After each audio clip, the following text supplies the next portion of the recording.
This episode of Frieren covers getting woozy and debt slavery for over 300 years.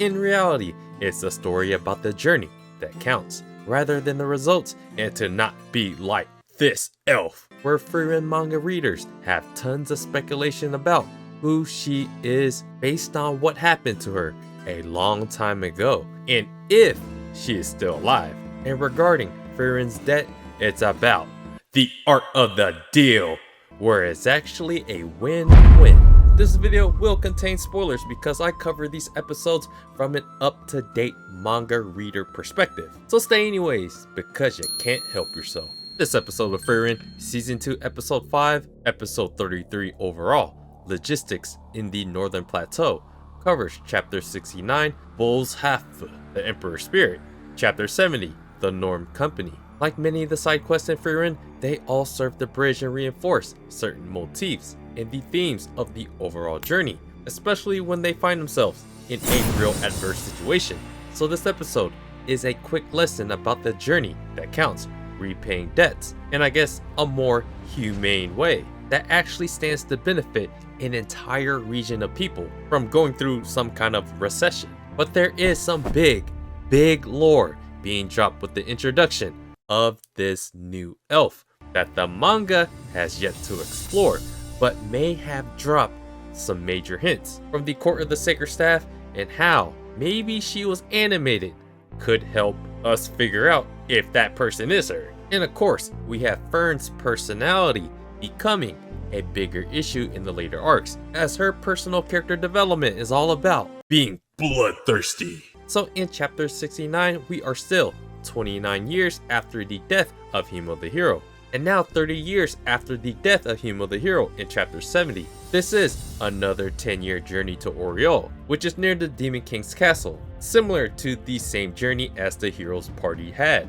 But how many of the 10 years is actually on the way to Oriole and back to the Empire, or is it just 10 years to get there? Let me just quickly address this follow-up point from my previous video. In the Goddess Monument arc, the hero's party was already 7 years into their journey and at the Northern Plateau in Kino Pass, which is likely around here. The Imperial Capital, which is where the Foundation Festival arc takes place, is likely around this region as well. So we are talking about roughly 3 to 4 years where Frieren, Fern, and Stark are already in the area that's in the same area that the hero's party was at when Frieren was trying to decipher the Goddess Monument. It took them about 7 years to get roughly in that area. However, if you watch my prior video, we discussed how many arcs and potential arcs that could happen within that 10-year travel to Oriole and back. Stark wanted to revisit Eisen after his adventure, so I can definitely see that being a main destination after Oriole. Just wanted to make that follow-up point, but back to the episode. There is no better alcoholic mascot than having Hyther for the chapter 69 cover. I mean, he did live a long time, so drink away! Let's start with some differences where the anime basically just omitted this panel from the manga, but the same conversation still takes place at the restaurant. And here are some anime only panels dropping the Bullshath lore of the greatest alcoholic beverage to ever be fermented and distilled. It's all Frieren's fault that Hyther never got to ingest any. Eventually Fast takes Frieren's party to the barrier where he found this monument 2 centuries ago. That should lead them to the Bullshath. There are some very unique lore being dropped, like dwarves are usually known for mining, but Fast actually grew up in a town. Frieren actually taught Fern how to read a bit of the ancient Elvish language, because half the grimoires are written in ancient Elvish. There are some extra anime only panels here of Fast's past, but nothing actually that exciting. Both the manga panel and the animation of Himmel pulling back Hyther after backing out of helping Fast 80 years prior was still pretty funny, along with Frieren forcing a toddler Fern to read stacks upon stacks of books. We have a flip of the script of Frieren denying Fast's request to take down the barrier that will take 3 months, because Fern and Stark's lifespans are minuscule in comparison.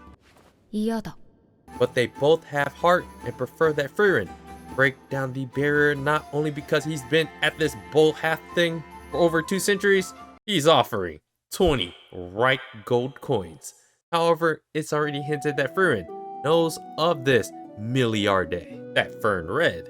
For added comedic effect in the anime, Stark gets on one knee, and Fern accepting Fast's request to take down this barrier, which leads us to the anime version of the classic Frieren montage. There are some extra scenes like with Frieren and Fern, and when Frieren and Fern discuss that the barrier should be dispelled by tomorrow, they are already outside in the anime, while in the manga, they are still in the underground ruin. Now, this takes us to the moment we've all been waiting for, one of the most anticipatory moments in the season 2 anime. It's a very important lesson of life that goes even beyond elven lifespans. Frieren flashes back to her village with Milliarde, another elf that spends all of her time doing a whole lot of nothing to kill time. What is time to elves? It's almost infinite. The anime gives us a new visual perspective of Frieren's first-person perspective coming up to Milliarde to ask about why she's always spacing out. Most elves tend to spend their long lives in the pursuit of something. Why? Because you end up lost in a bum like Milliarde. How did she end up like this? Because she spent her entire life in search of something that ended up being worthless, in which she hints at something that happened to her a long time ago. I'll get to this very crucial statement in a bit. It turns out that the Bullshath was all of Milliarde's shenanigans to create a legend around one of the worst tasting booze in the world, and saying that it was actually one of the best. What was the point?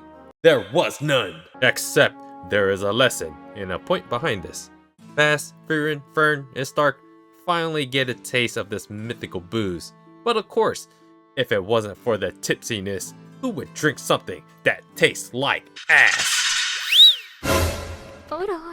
Hyther would be proud. So this is where the animation budget has been going. I can't help but feel like breaking barriers is a multiple entendre from adapting the manga. With the flashback to Hyther's disappointment with Frieren already knowing the result if they wasted their time getting the Bullshath. She hints at the terrible taste of the barrel and how he'd feel if he spent his entire life finding out something that ended up totally disgusting. To Hyther's grin, he'd just laugh and drink with everyone, making everyone suffer along with him. Everyone gets a taste, and everyone in town gets to experience this awful experience with Fast. So in the end, it turned out to be something festive. Although the results may have sucked, the journey there and getting to experience it with everyone is what matters. Or does it? Back to the 300 right gold coin question. If you guys haven't watched my The Great Mage Minas Court of the Sacred Staff theorizing video, it would make a lot of sense to watch that video along with this one, as I talk about how Milliarde can be connected to the present day events in the Foundation Festival arc, and potentially beyond. But I might just end up making another updated video now that we have the animation for Milliarde. The only time we ever got to see Frieren's village was when it was in flames with Frieren, seemingly being the lone survivor. Now we get to see how beautiful this elven village was, and seeing the scenery that might tell us roughly down the line where it could actually be located, as where elves grow up is still quite the mystery. Not only does Milliarde prove as a lesson to not lose your motivation away, especially when the end result ends up moot, I think all the other characters like Hyther and Fast prove that the journey and experience was still worth it, rather than being Milliarde herself that ends up feeling dejected.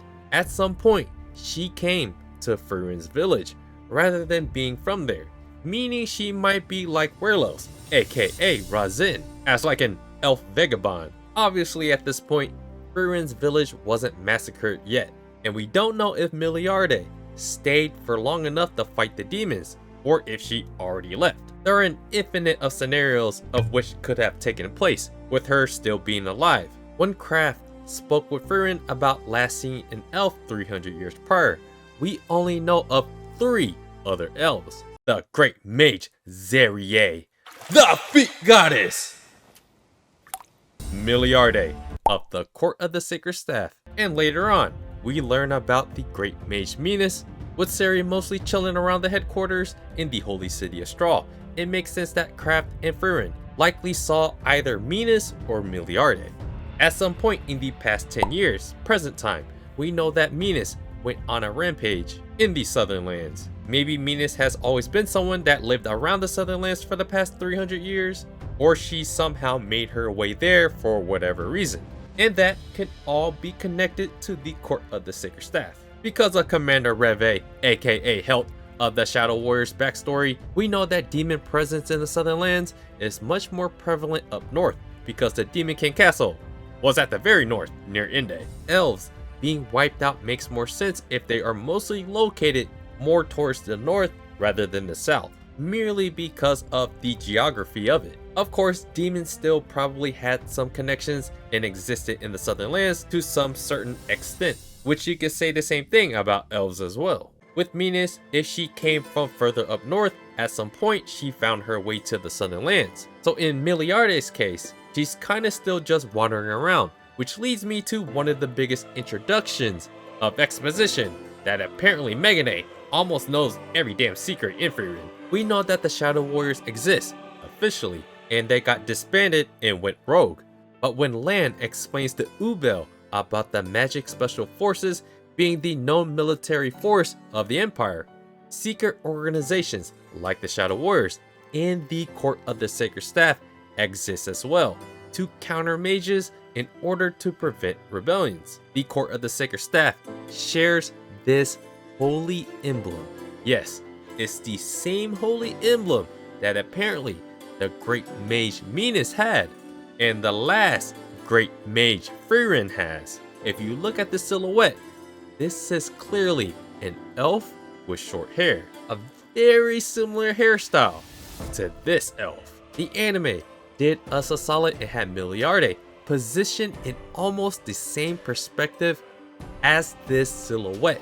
So while that doesn't automatically make her exactly this elf of the Court of the Sacred Staff, it does, however, further fuel fan theory and leading us on, because the only elves we know are Serie, Frieren, Minas, Milliarde, Kraft, and maybe even the goddess of creation, unless new elves are introduced that survived the demon massacre extinction attempt. It only makes sense that Milliarde has found a new path beyond screwing people over with the Bullshath booze lore. Between Minas, Milliarde, and Frieren, the Court of the Sacred Staff is another potential arc that can help flesh out whatever's happening in the Foundation Festival arc, explaining further about Frieren's backstory and how the whole Great Mage status all started.